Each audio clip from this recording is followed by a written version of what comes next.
Salam hörmətli müəllimlər. Proqramımızın növbəti buraxılışı ilə qarşınızdayıq. Biz bugün kimya fənni üzrə Fətəli Hüseynovun təqdimatında məhlullar mövzusuna dair müxtəlif test tapşırıqlarının izahı ilə tanış olacağıq.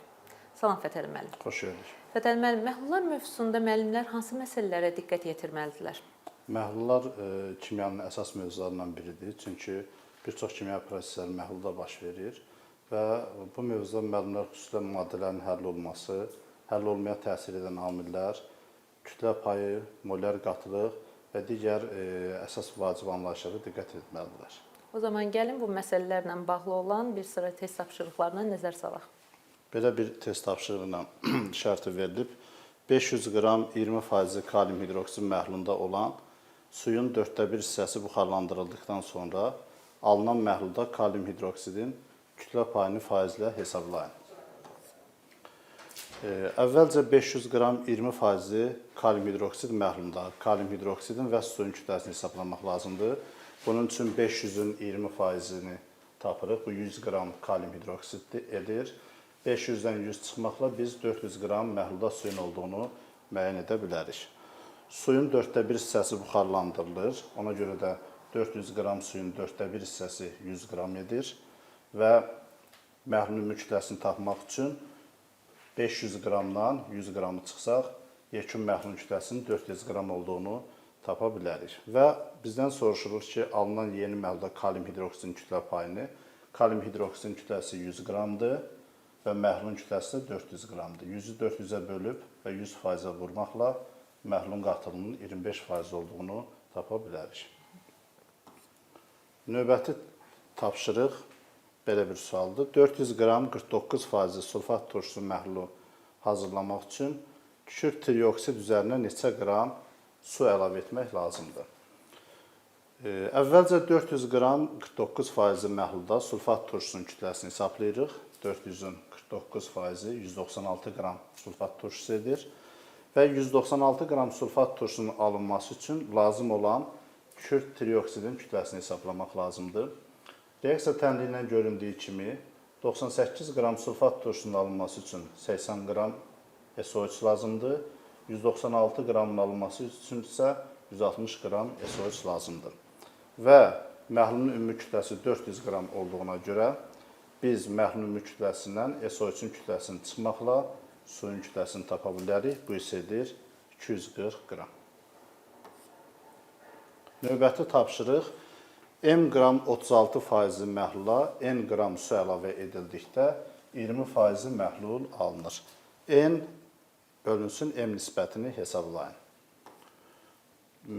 Məlumdur ki, məhlula su əlavə etdikdə çarpaz üsulundan istifadə etməklə alınan yeni məhlulun qatılımını hesablamaq mümkündür. Və məhlula su əlavə edildiyindən onu sıfır olaraq qəbul etsək, onda belə bir ifadəni almış olarıq. Əgər M qram 36% məhlulda N qram su qarışdırılırsa, onda və alınan məhlulun kütləsi qatılığı 20% isə 36-dan 20-ni çıxırıq 16, 20-dən 0-ı çıxırıq 20. Və bunların nisbəti məhlulların kütlələrinin nisbətinə uyğundur. Və bizdən N bölünsün M soruşduğuna görə 16-nı 20-yə bölürük və cavab 0,8 edir. Növbəti tapşırıq. Müəyyən temperaturda maqnezium sulfatın suda doymuş məhlulunda 31 oksigen atomuna 50 hidrogen atomu uyğun gəlir. Həmin temperaturda maqnezium sulfatın həll olma əmsalını qram bölünsün litrlə hesablamaq tələb olunur. Maqnezium sulfatın suda məhlul üçün A mol maqnezium sulfat və B mol su götürək. Və onun tərkibində oksigen atomlarının sayı, mol sayı A vurulsun 4, yəni 4A, plus suda B vurulsun 1, yəni B olacaqdır. Yəni oksigen atomlarının sayı 4A plus B olacaqdır. Hidrogen atomlarının sayı isə yalnız suyun tərkibində var, 2B qədər olacaqdır. Və şərtdə deyilir ki, 31 oksigen atomuna 50 hidrogen atomu uyğun gəlir, onda 4A plus B-yə də 2B qədər hidrogen atomu uyğun gələcəkdir. Biz buradan tənlikdən A-nı və B-ni tapa bilərik və gördüyümüz kimi A3, B isə 50-dir. Və burada istənilən nisbətdə ola bilər. Tutaq ki, A6, B100 olsa və yaxud da ki, A1,5, B25 də olsa yenə cavab doğru alınacaqdır. Çünki burada söhbət nisbətdən gedir. Və uyğun olaraq bu mollara uyğun maddələrin kütlələrini tapa bilərik. Maqnezium sulfatın kütləsini tapmaq üçün onun mol miqdarını molyar kütləsinə vurarıq. 3 vurulsun 120, 360 qram və suyun kütləsi 50 vuraq 18, 900 qram edəcəkdir. Həll olmayan misalını tapmaq üçün həll olan maddənin kütləsini suyun kütləsinə bölüb və minə vurmaqla gördüyümüz ifadə vasitəsilə hesablaya bilərik və maqnezium sulfatı 360 qram, su isə 900 qramdır. Nisbətini minə vurduqda cavab edir 400 qram bölünsün litr. Növbəti tapşırıq 178 qram 10% natrium hidroksidi məhluluna 23 qram natrium əlavə edilmişdir. Alınan məhlulda natrium hidroksidinin kütlə payını hesablayın. 178 qram 10% natrium hidroksidi məhlulunda natrium hidroksidinin kütləsini qramla hesablayaq. 178-in 10%-ni tapırıq. Bu 17,8 qram natrium hidroksid edir. Aydındır ki, bu məhlula biz natrium əlavə etdikdə, əlavə edilmiş natrium su ilə reaksiya daxil olaraq yenidən natrium hidroksid əmələ gətirəcək. Ancaq burada diqqətli olmaq lazımdır ki, eyni zamanda hidrogen qazı ayrıldığına görə məhlulun kütləsi dəyişir, yəni məhlulun kütləsi azalır. Əlavə edilmiş 23 qram natriumdan nə qədər natrium OH alınır, bunu işarə edirik x qram. 2 vuraq 23-dən də 2 vurulsun 40 qədər alınacaqdır. Və buradan x bərabərdir 40 qram natrium hidroksid tapırıq. Eyni zamanda əlavə edilmiş natriuma görə, natrium kütləsinə görə məhluldan ayrılan hidrogenin kütləsini də hesablayırıq. 23 2-yə vurub 46-ya bölsək, cavab 1 qram hidrogen edəcəkdir. Və burada məhlulun kütləsi, əvvəlcə məhlulun kütləsi 178 qramdır.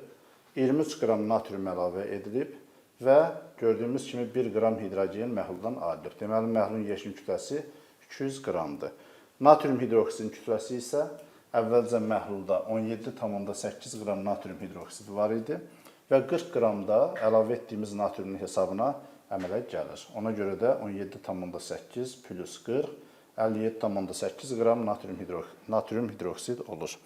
Və bizdən soruşulur ki, alınan məhlulda natrium hidroksidin kütlə payını hesablayın və burada natrium hidroksidin ümumi kütləsi 57,8 qram, məhlulun kütləsi isə 200 qramdır. 57,8-i 200-ə bölüb 100-ə vurmaqla 28,9 cavabını tapmış oluruq. Növbəti sual belə bir tapşırıqdır. Deməli, natrium hidroksidin 20% məhlulu sıxılığı 1,2 qram bölünsün millitr və natrium hidroksidin 48% məhlulu sıxılığı 1,5 qram bölünsün millitr verilibdir. Və şərtdə göstərilir ki, eyni həcmli birinci və ikinci məhlulların qarışdırılmasından alınan məhlulda natrium hidroksidin molyar qatılığını mol bölünsün litrlə hesablayın. Bizə məlumdur ki, molyar qatılıqla məhlulun faizi qatılığı arasında sıxlıq məlum olduqda belə bir ifadə keçid mümkündür. Yəni, S bərabərdir 10 rho omega bölünsün M. Bu ifadəyə əsasən birinci və ikinci məhlulda natrium hidroksidin molyar qatılığını hesablaya bilərik. Onda birinci məhlul üçün S1 bərabərdir 10 vuraq 1,2 vuraq 20 bölünsün 40 natrium hidroksidin molyar kütləsidir. Eləyir 6 mol bölünsün litr. İkinci məhlul üçün isə S2 bərabərdir 10 vuraq 1,5 vuraq 48 bölünsün 40. Bu isə 18 mol bölünsün litr edir. Və məsələnin şərtində məhlulların həcmləri eynidir ifadəsi var. Və biz bunu bilirik ki, eyni həcmli məhlulları qarışdırdıqda alınan məhlulun qatılığı qarışdırılan məhlulların qatılıqlarının ədədi ortasına bərabər olur. Ona görə də S bərabərdir. S1 plus S2 bölünsün 2 düsturundan istifadə etməklə 6 plus 18 bölünsün 2 bərabərdir 12 mol bölünsün litr tapa bilərik. Növbəti sual 6 mol bölünsün litr natrium sulfat məhlulu ilə 2 mol litr natrium nitrat məhlulları qarışdırıldıqda natrium ionlarının qatılığı 5 mol bölünsün litr olan 800 ml məhlul alınır. Natrium sulfat məhlulunun həcmini millitrlə müəyyən edin. Və burada alfa bərabərdir 100%, yəni duzlar tamamilə dissosiasiya edir şərti də verilibdir. Gördüyümüz kimi alfa 100% olduğundan 6 mol bölünsün litr natrium sulfat məhlulunda natrium ionlarının qatılığı 6 vurulsun 2, yəni 12 mol bölünsün litr olacaqdır. Eləcə də 2 mol bölünsün litr natrium nitrat məhlulunda natrium ionlarının qatılığı 2 vuraq natriumun indeksi 1, 2 mol bölünsün litr olacaqdır. Və şərtə əsasən alınan məhlulda natrium ionlarının qatılığı 5 mol bölünsün litrdir. Və biz burada çarpaz üsulundan istifadə etməklə qarışdırılan məhlulların həcmlərinin nisbətini müəyyən edə bilərik. Onun üçün 5 mol bölünsün litr natriumun qatılığını yazırıq mərkəzə. Bizim qarışdırdığımız məhlullarda natriumun qatılığı 12 və 2-dir. Böyük rəqəmdən kiçik çıxmaqla 12-dən 5-i çıxırıq 7, 5-dən 2-ni çıxırıq 3. Və gördüyümüz kimi bu hissə 3 və 7 ümumi hissə, yəni məhlulların ümumi götürsək, ümumi həcmi 10 hissə götürsək, 10-dan 3-ü natrium sulfat məhluluna aid olacaq. Yəni ümumi 10-dan 3-ü natrium sulfata, 10-dan 7-si isə natrium nitrat məhluluna aiddir. Ona görə də alınmış məhlulun həcmi 800 ml olduğuna görə 800-ün 10-da 3 hissəsi 240 ml edəcəkdir. Cavab olur 240 ml. Növbəti tapşırıq 200 qram X faizli natrium hidroksid məhlulu ilə 300 qram 4,2 faizli nitrat turşusu məhlulu qarışdırılır. Məhlullar arasında baş verən reaksiya zamanı maddələrdən biri tam sərf olunur şərti var. Buna diqqət etmək lazımdır. Alınmış, doymamış məhlulda qələvinin kütlə payı duzun kütlə payından 2 dəfə çox olarsa, X-i hesablayın. Yəni, natrium hidroksid məhlulunun faizə qatılığını soruşur. 300 qram 4,2 faizli nitrat turşusu məhlulunda turşunun kütləsini hesablayaq. Bunun üçün 300-ün 4,2 faizini tapırıq, edir 12,6 qram nitrat turşusu. Şərtə əsasən məhlulda qələvi qaldığından, deməli, nitrat turşusu tamamilə sərf olunur. Çünki şərtdə verilir ki, qələvinin kütlə payı duzun kütlə payından 2 dəfə çoxdur. Ona görə də məhlulda qələvi qalır deməli və bu zaman nitrat turşusu tamamilə sərf olunur. Və reaksiya daxil olan nitrat turşusunun kütləsinə əsasən biz həm duzun kütləsini, həm də reaksiya daxil olan qələvinin kütləsini hesablaya bilərik. Əvvəlcə reaksiya tənliyi yazırıq. Natrium hidroksid plus nitrat turşusu, alınır natrium nitrat və su. Və 12,6 qram nitrat turşusu ilə reaksiya daxil olan natrium hidroksidin kütləsini X ilə işarə etsək, tənliyə əsasən görə bilərik ki, 63 qram nitrat turşusu ilə 40 qram natrium hidroksid reaksiya daxil olur. Və buradan tapa bilərik ki, reaksiyaya 8 qram natrium hidroksid daxil olur. Və eyni zamanda biz nitrat turşusunun kütləsinə əsasən alınmış natrium nitratın da, duzun da kütləsini tapa bilərik. 63 qrama 85 qram uyğun gəldiyi üçün 12,6-ya da Y uyğun gələcəkdir və Y bərabərdir 17 qram natrium nitrat olacaqdır.